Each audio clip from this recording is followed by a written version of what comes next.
Phil, what's your immediate reaction after a 0-0 against Huddersfield at the Stoke Ross? Yeah, hard fought draw. I thought first half we were the better side. We dominated for periods and couldn't quite get the moment. I thought we got Elliott on the ball in some good positions, Andy, and we moved the ball around well. And they changed the shape. They flattened out the midfield in the second half, and credit to them for that. And it became an even tighter game. It was always going to be like that, you know, no quarter given. And it was a high quality game in terms of two teams being very structured, out of possession, and giving very little away. And give them credit. They made it difficult for us tonight, but equally our lads, I thought, stuck to the jobs in hand very well. The roles and responsibility without the ball, I thought, were excellent. It was a real shift for us.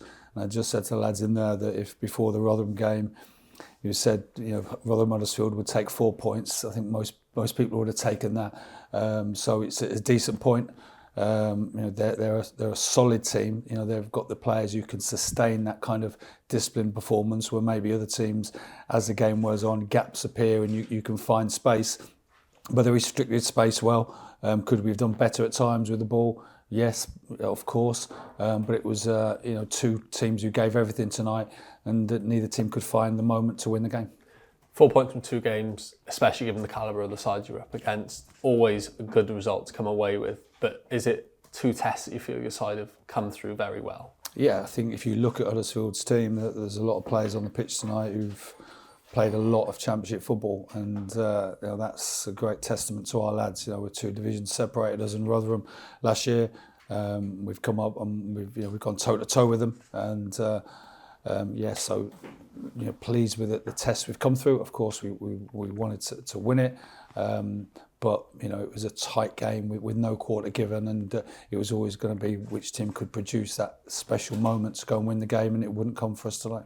Given the quality that Huddersfield have got, and clearly that they're going to be up there challenging, do you feel it's a sort of point that the real value of it will show later down the line? Yeah, possibly. I just think that we always speak in the dressing room and the team meetings about performance level and an understanding of what needs to be done in each game.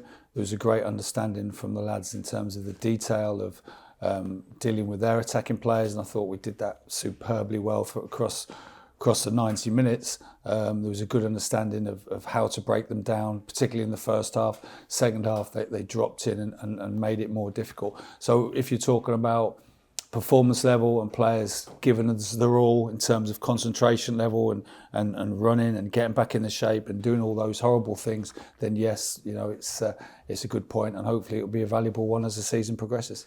Tonight marked 160 years since the club's first ever match. A remarkable stat as is, but what does Wrexham mean to you?